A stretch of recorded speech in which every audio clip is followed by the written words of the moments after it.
என்றால் தேவனுடைய பிரசன்னம் நம்முடைய வீட்டுல இருக்கும்னா நம்முடைய வீடு ஆசீர்வதிக்கப்படும், நமக்கு உண்டான எல்லாம் ஆசீர்வதிக்கப்படும். ஆகினாலே நம்முடைய தேவனாகிய கர்த்தரை நாம் நோக்கி கூப்பிட்டு, ஆண்டவரே நீர் என்னோடு கூட இருப்பீராக என்று சொல்லி நாம் ஆண்டவரை அழைக்கும் பொழுது நம்முடைய வீடு ஆசீர்வதிக்கப்பட்டதான ஒரு வீடா இருக்கும் என்பதிலே ஒருபோதும் சந்தேகமே இல்லை. ஹல்லேலூயா. அடுத்ததாக ஆண்டவருடைய பிள்ளைகளே, ஆண்டவராகிய இயேசு கிறிஸ்துவை பார்க்க வேண்டும் என்று சொல்லி ஆசையோடு ஒருவன் இருந்தானாமா. அவனுடைய பேர் வேதம் சொல்லுகிறது, அவன் பேரு சகேயு எனப்பட்டவன். இயேசு எப்படிப்பட்டவரோ என்று பார்க்க அவன் வகை தேடினான். அவனை குறித்து வேதம் சொல்லுகிறது, அவன் ஒரு இன்கம் டாக்ஸ் ஆபீசர். அவன் வரி வசூலிக்கிறவர்களுடைய தலைவனாக இருந்தான். He was a chief officer. அப்படிப்பட்டதான அந்த மனிதனுடைய உள்ளத்திற்குள்ளான ஒரு ஆசை என்னவென்றால், இயேசு எப்படிப்பட்டவரோ என்று பார்க்க வகை தேடி இயேசுவை தேடி வந்தான்.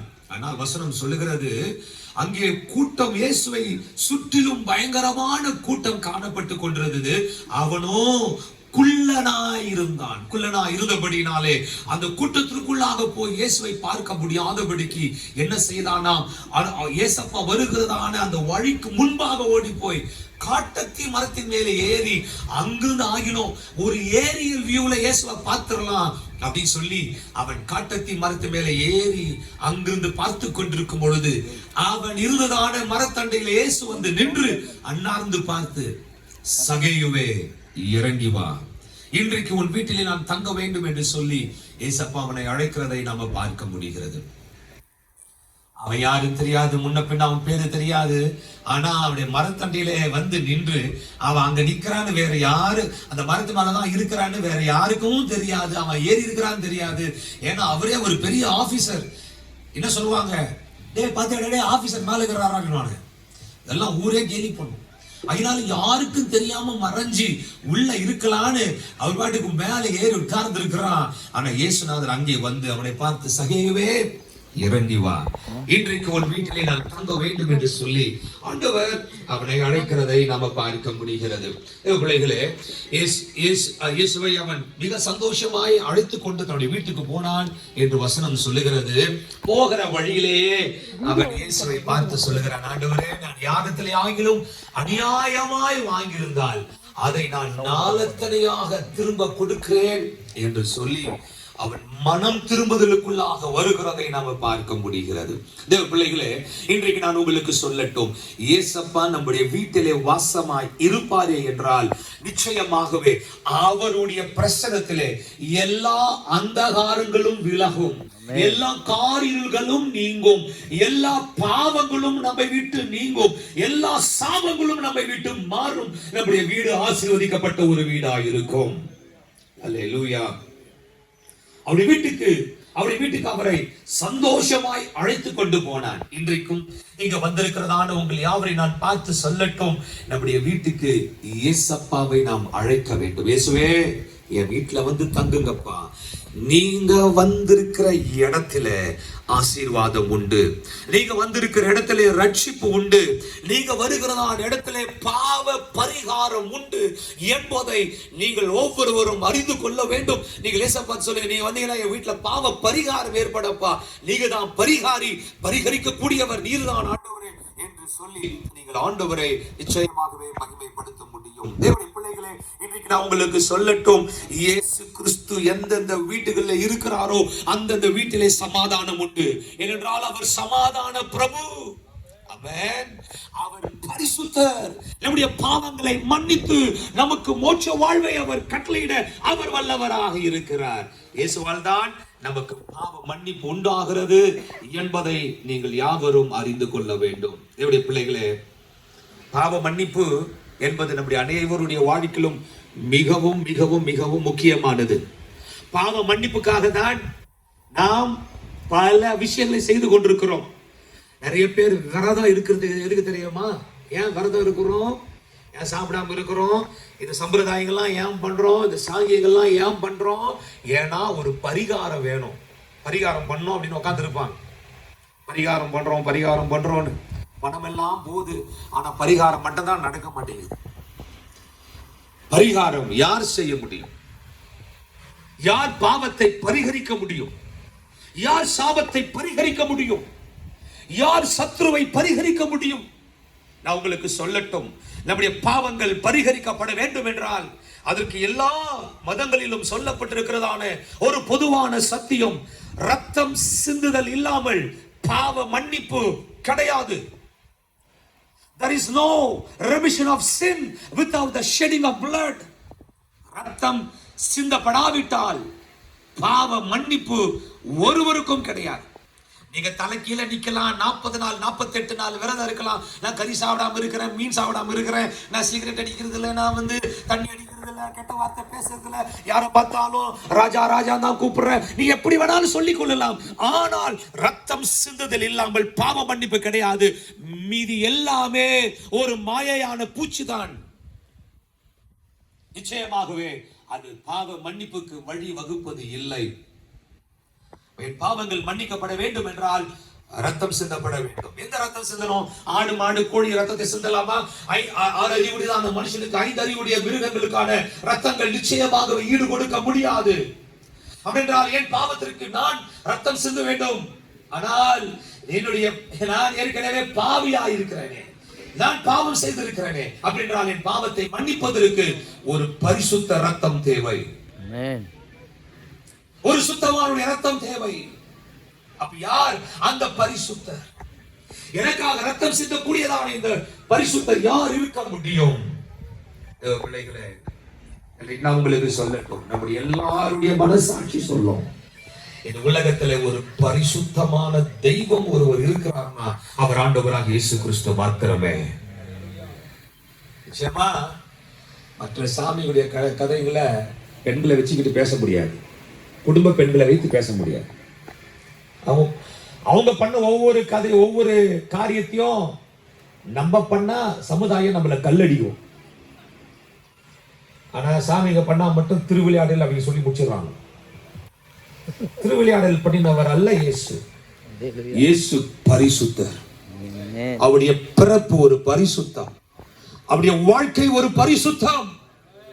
அவர் வளர்ந்ததான ஊர்ல தெருவில் நின்று கொண்டு கேட்கிறார், என்னில் பாவம் உண்டு என்று உங்களில் யார் என்னை குற்றப்படுத்த முடியும்? என்னில் பாவம் உண்டு என்று உங்களில் யார் என்னை குற்றப்படுத்த முடியும்? பரிசுத்தர் இயேசு பாவம் இல்லாதவர். அவருடைய வாயிலே வஞ்சனை காணப்படவில்லை, கபடு இல்லாதவராய் அவர் காணப்பட்டார்.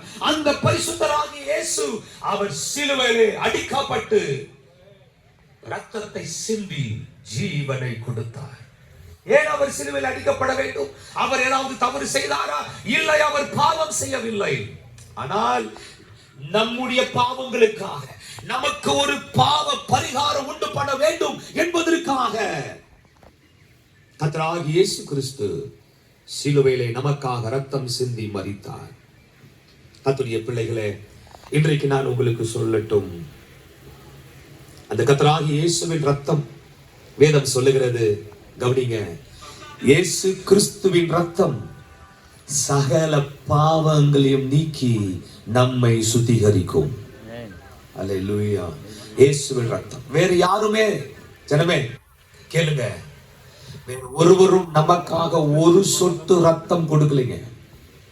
ஒரு சொட்டு ரத்தம் கொடுக்கல. எல்லாமே நம்ம கிட்ட தான் கேக்குது. நீ குடு, நீ குடு, நீ குடு, நீயே வா, நீயே உன்னை இது பண்ணிக்கோ, வருத்திக்கோ, நீயே உன்னை குட்டிக்கோ, நீயே உன்னை அடிச்சுக்கோ, நீயே உன்னை எல்லாம் பண்ணிக்கோ, நீயே வேணா ரத்தம் சிந்திக்கும். ஆனால் நான் உங்களுக்கு சொல்லட்டும், நமக்காக தன்னை வருத்தி அந்த பாரமான சிலுவையை சுமந்து அந்த மலை மீது ஏறி நமக்காக அடிக்கப்பட்டு ரத்தம் சிந்தி ஜீவனை கொடுத்ததான ஒரே ஒரு மெய் தெய்வம் ஆண்டவராகிய இயேசு கிறிஸ்து மாத்திரமே. ஹல்லேலூயா. தேவனுடைய பிள்ளைகளே, அவருடைய ரத்தம் நம்முடைய பாவங்களை மன்னிக்க போதுமானதாக இருக்கிறது. அது மாத்திரமல்ல, அவர் மரித்தார், அடக்கம் பண்ணப்பட்டார், தாம் சொன்னபடி 3ஆம் நாள் உயிரோடு கூட எழுந்தார். பாவத்தை பரிகரித்தவர், மரணத்தை பரிகரித்தவர், பிசாசை பரிகரித்தவர், பரிகாரம் செய்கிறவர் ஆண்டவராகிய இயேசு கிறிஸ்து. அவர் நமக்கு குட் ஃப்ரைடே இருக்கிறது, ஈஸ்டர் சண்டே இருக்கிறது. அவர் உயிரோடு கூட எழுந்து அவர் என்றென்றைக்கும் ஜீவிக்கிறவராய் இருக்கிறார். 40 நாள் உயிரோடு கூட இருக்கிறவராய் எல்லாருக்கும் தன்னை காண்பித்தார். பிறகு பரலோகத்திற்கு ஏறி போனார். நமக்காக ஒரு இடத்தை ஆயத்தம் பண்ணி கொண்டிருக்கின்றார். அவர் சொல்றாரு, நான் அந்த இடத்தை வீட்டை ஆயத்தம் பண்ணின பிறகு நான் இருக்கிற இடத்துல நீங்கள் எல்லாரும் இருக்கும்படி நான் வந்து உங்களை என்னிடத்திலே சேர்த்துக் கொள்வேன் என்று அவர் சொல்லி இருக்கிறார். ஹல்லேலூயா. தேவனுடைய பிள்ளைகளே, அப்படின்றால் நமக்கு பாவ மன்னிப்பை கொடுத்து பரலோக வாழ்வை நமக்கு கொடுக்கும் அந்த இயேசு வல்லவராய் இருக்கிறார். அந்த இயேசப்பா நம்ம வீட்டுல வாசம் பண்ணாருன்னா, நான் உங்களுக்கு சொல்லட்டும், நம்முடைய உலக வாழ்வு முடியும் பொழுது அவருடைய வீட்டுக்கு அவர் நம்மளை கொண்டு போயிடுவார். ஹல்லேலூயா. நமக்காக ஒரு வீட்டை அவர் பரலோகத்தில் ஆயத்தம் பண்ணி கொண்டிருக்கிறார். அதுக்கு நான் சொல்ல வந்த, நமக்கு ஏன் வீடு அவசியம்னா, அந்த வீட்டுல நம்ம வாழ்றோம் இல்லையா, அதே போல ஒரு வீடு நமக்காக, மகிமையான ஒரு வீட்டை தேவனாகிய கர்த்தர் நமக்காக பரலோகத்திலே கட்டி கொண்டிருக்கிறார். ஹல்லேலூயா. அவர் சொல்லியிருக்கிறார், உங்கள் இருதயம் கலங்காதிருப்பதாக தேவனிடத்தில் விசுவாசமாயிருங்கள், என்னிடத்தில் விசுவாசமாயிருங்கள், உங்களுக்காக நான் ஒரு ஸ்தலத்தை ஆயத்தம் பண்ண போகிறேன். நான் ஆயத்தம் பண்ணின பின்பு நான் இருக்கிற இடத்துல நீங்களும் வந்து இருக்கும்படி உங்களை நான் வந்து என்னிடத்திலே சேர்த்துக் கொள்வேன் என்று ஏசப்பா சொல்லி இருக்கிறார். ஏசப்பா எங்கிருந்து வந்தாரு, எப்போ வந்தாரு, என்ன செஞ்சாரு இந்த உலகத்துல, பிறகு அவர் மரித்தாரு, அடக்கம் பண்ணப்பட்டார், உயிரோடு கூட எழுந்தாரு, தான் உயிரோடு கூட இருக்கிறவராய் காண்பித்தாரு, பரலோகத்துக்கு போயிருக்கிறார். இப்ப என்ன பண்ணிக்கிட்டு இருக்கிறார், வீடு ஆயுதம் பண்ணி கொண்டிருக்கிறார். பிறகு அவர் ராஜாதி ராஜாவாய் வரப்போகிறார். வந்த பிறகு அவருடைய பிள்ளைகளை, அவருக்காக காத்து கொண்டிருக்கிறவர்களை ரட்சிக்கப்பட்டு ஞானஸ்தானம் எடுத்து அபிஷேகம் பெற்று தேவனுடைய சபையிலே ஆராதித்து தேவனுடைய பிள்ளைகளாய் வாழ்கிறவர்களை தம்மோடு கூட இருக்கும்படியாய் அவர் பரலோகத்துக்கு அழைத்து கொண்டு போகிறார். அவரோடு கூட நாம் நித்திய காலமாய் என்றென்றைக்கும் வாழ போகிறோம் என்கிற வரைக்கும் நம்முடைய கிறிஸ்துவ வாழ்க்கை குறித்து நாம் சொல்ல முடியும். வேற எது குறித்து சொல்ல முடியுமா? வேற எந்த மார்க்கத்தை குறித்து நம்ம சொல்ல முடியுமா? வேற எந்த மதத்தை குறித்து அப்படி சொல்ல முடியுமா? எங்க வந்தாங்க, என்ன பண்ணாங்க, வந்தாங்கன்னு தெரியும், என்ன பண்ணாங்கன்னு தெரியும். ஆனா அதுக்கப்புறம் இப்ப எங்க இருக்கிறாங்க, என்ன பண்ணிக்கிட்டு இருக்கிறாங்க, இதுக்கப்புறம் என்ன பண்ண போறாங்க, எதுவுமே தெரியாது. ஏதோ பரம்பரையாய் ஏதோ பண்ணிட்டு இருந்தாங்க. எங்களுடைய முத்துராவில் பண்ணாங்க, அதே காலத்துல பண்ணாங்க, ஆகினால் நானும் பண்ணிக்கிட்டு இருக்கிறேன். நோ, இல்லை. சத்தியத்தை அறிய வேண்டும், உண்மையை அறிய வேண்டும். உண்மையை அறிந்து ஏசப்பாவுக்கு நம்முடைய வாழ்க்கையை நம்ம ஒப்பு கொடுக்கணும். தேவனுடைய பிள்ளை, இந்த உலகத்துல எப்படி வீடு கட்டுறது ரொம்ப அவசியமா நம்ம நினைக்கிறோமோ. எவ்வளவு காலம் வாழ்ந்துட போறோம் அந்த வீட்டுல, எவ்வளவு காலம் வாழ்ந்துட போறோம்? 50 வருஷம் வாழ்வோமா, 80 வருஷம் வாழ்வோமா, 100 வருஷம் வாழ போகிறோமா? அதற்கு இவ்வளவு பிரயாசப்படுகிறோமே.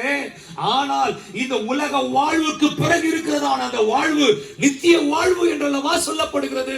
அந்த நித்திய வாழ்வுல எவ்வளவு நாள் வாழ போகிறோம்? 100 வருஷம் வாழ்வோமா, 200 வருஷமா? நித்திய காலம்னா எவ்வளவு நாள்? 1000 வருஷம், ஒரு 5000 வருஷம், ஒரு 10,000 வருஷம், இல்ல 1 லட்சம், ஒரு 5 லட்சம்? எத்தனை வருஷம் வாழ போறாங்க? கோடா கோடி சொல்லவே முடியாது. ஏங்க, ஒரு 50 வருஷம், ஒரு 80 வருஷம் வாழ போற வீட்டுக்கே இவ்வளவு பிரயாசப்படுகிறோமே. நித்திய காலமாய் வாழ போகிறதான அந்த வீட்டுக்காக நாம் என்ன பிரயாசம் எடுத்திருக்கிறோம்? அதற்காக கொஞ்சமாக நாம் யோசித்திருக்கிறோமா? பிரயாசப்பட்டிருக்கிறோமா? மிக மிக அவசியமானது. வாலிப பிள்ளையே, பெரியவர்களே, எல்லாத்துக்கும் எல்லாம் வந்து கேரண்டி கொடுக்குறாங்க. வாங்குற பொருளுக்கு கேரண்டி கொடுக்குறாங்க, கீபோர்டுக்கு கேரண்டி, கேமராவுக்கு கேரண்டி, வாங்குற வாட்சுக்கு கேரண்டி, எல்லாத்துக்கும் கேரண்டி கொடுக்குறாங்க. 1 வருஷம் கேரண்டி, 2 வருஷம் கேரண்டின்னு. ஆனா நம்ம வாழ்க்கைக்கு அது இந்த கொரோனா காலத்துல சொல்லவே முடிய மாட்டேங்குது. எப்ப நம்முடைய வாழ்வு முடியும் தெரியாது. ஆனால் இந்த வாழ்வு, இந்த உலகம் நிரந்தரமற்றது, மாயையானது. ஆனால் இந்த உலகத்துக்கு அப்புறம் இருக்கிற வாழ்வு தான் நித்தியமான வாழ்வு, சந்தோஷமான வாழ்வு. தேவ பிள்ளைகளே, 2 இடம் இந்த உலகத்துக்கு அப்புறம். ஒண்ணு மோட்சலோகம், இன்னொன்னு யமலோகம்.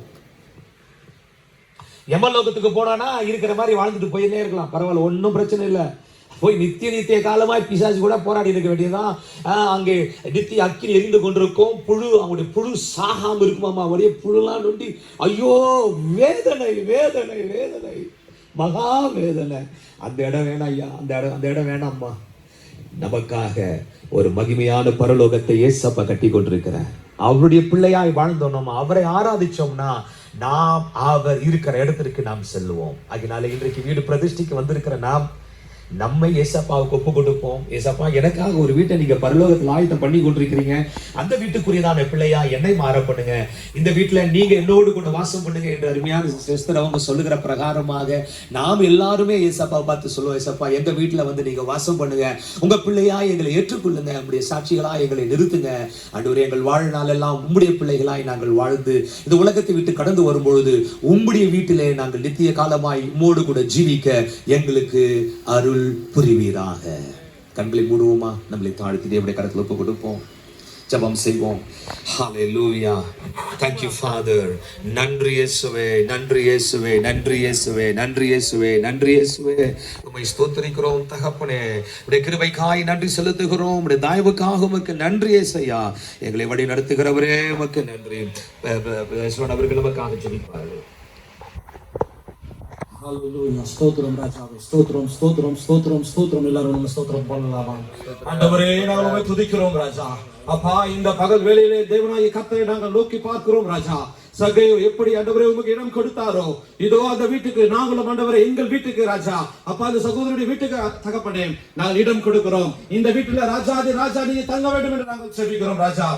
அப்பா, நான் இடம் கொடுக்கும் பொழுது இந்த வீட்டுக்கு ரட்சிப்பு வந்தது என்று ஆண்டவரே சகேயுக்கு நீங்க சொன்னதை போல ஆண்டவரே இந்த சுற்றிலும் கிராமத்துக்கும் தகப்பனே இந்த பட்டணத்துக்கும் கூட ராஜா இந்த ஒரு வீட்டு நிமித்தம் ரட்சிப்பு வருவதற்கு தேவனாகத்தை கிருபை செய்ய வேண்டும் என்று நாங்கள் ஜெபிக்கிறோம். இதை கேட்கிற ஒவ்வொரு ஜனங்களும் ஆண்டவரே இங்க வந்திருக்கிற ஒவ்வொரு பிள்ளைகளும் கூட ராஜா அந்த குடும்பத்துக்கு எப்படியாவது ரட்சிப்பு கிடைக்க வேண்டும் என்று சொல்வார்களே, ஆனால் இயேசு கிறிஸ்துவே அல்லாமல் ரட்சிப்பு இல்லையே தகப்பனே. உம்மை நம்பிக்கொண்டிருக்கிறவர்கள், உம்மை ஏறிட்டுக் கொண்டிருக்கிறவர்களை என் தேவனாய் கர்த்தர் நீங்க ஆசீர்வதிக்க போறீங்க. ஸ்தோத்திரிக்கிறோம். ஒவ்வொருத்தர் மீதும் இயேசுவின் ரத்தத்தை நாங்கள் பூசுகிறோம். ஒவ்வொரு ஆண்டவரே வீட்டின் மீதும் இயேசுவின் ரத்தத்தை நாங்கள் பூசி நாங்கள் ஜெபிக்கிறோம் ராஜா. இந்த பட்டணத்தை ஆசீர்வதிங்க, இந்த குடும்பங்களை ஆசீர்வதிங்க. இதை கேட்டுக்கொண்டிருக்கிற ஆண்டவரே ஒவ்வொரு பிள்ளைகளை நீங்க ஆசீர்வதித்து அவளுடைய வாழ்க்கை நீங்க ஆசீர்வதித்து கனப்படுத்த வேண்டும் என்று நாங்கள் ஜெபிக்கிறோம். அப்பா, எங்களுக்காக நீங்க அல்லவா ஆண்டவரே சிலுவையில நீங்க பாடுபடுத்தீங்க, நீங்க தானப்பா ரத்தம் சிந்தினீங்க, நீங்க தானப்பா எல்லாவற்றையும் செய்து முடித்தீங்க. அந்த இயேசு ராஜாவுடைய நாமத்தில் நாங்கள் கேட்கிறோம் ராஜா. நாங்க பாவிங்க, இந்த பாவத்திலிருந்து எங்களை மீட்டெடுத்த ரத்தத்தினால ஆண்டவரே எங்களை விமோசனத்தை நீங்க செய்திருக்கிறீங்க. ஸ்தோத்திரம். பரலோக வாசியா நாங்கள் மாறப்போகிறோம். பரலோகத்தில் எங்களுக்கு ஒரு வீடு உண்டு என்று நாங்கள் அறிந்திருக்கிறோமே ராஜா. அந்த பரலோக வாசத்தை ஆண்டவரே நாங்கள் பெற்றுக்கொண்ட தேவனை இந்த பூமியில எங்களுக்கு கிருபை செய்ய வேண்டும் நாங்கள் செபிக்கிறோம். ஆசீர்வதிங்க. ஆவியான தொடர்ந்து நடத்தும் பெரிய காரியம் செய்யுங்க. இவ்வளவா நடத்த நம்முடைய தயவுக்காக ஸ்தோத்திரம் ஸ்தோத்திரம் ஸ்தோத்திரம் ஸ்தோத்திரம் ஸ்தோத்திரம். வழிநடத்துக்கு காத்துக்கொள்ளும் பலப்படுத்துங்க. இயேசு கிறிஸ்துவின் வல்லமுள்ள நாமத்தில் ஜெபிக்கிறோம் நல்ல பிதாவே, ஆமென். இப்போ நம்ம எல்லாரும் மேலே போவோம். பாஸ்டர் வீட்டை நமக்கு பிரதிஷ்டை செய்து கொடுப்பார்கள். அதற்கு பிறகு உணவு ஆயத்தமாகி விட்டது. எல்லாரும் இங்கே வந்து நம்ம சாப்பிட்ருவோம். பாஸ்டர் போயிடுவார், அவர் அர்ஜென்ட்டாக போகிறதுனால. அதுக்கு பிறகு பாஸ்டர்களை நம்ம கனம் பண்ண வேண்டும். அவர்களுக்கு ஒரு கனம் பண்ணின பிறகு நான் உங்களுக்கு free T shirt plus free Bible யாராவது வேணுமோ அவங்க வாங்கிக்கலாம். கட்டடத்தில் உதவி பயிர்ந்தவர்களுக்கும் ஒரு சின்ன கிஃப்ட் உண்டு, அதை வாங்கிட்டு போகும்படி உங்களை அன்புடன் வேண்டிக் கொள்கிறோம். இப்பொழுது நம்ம மேலே போவோம் வீட்டுக்கு.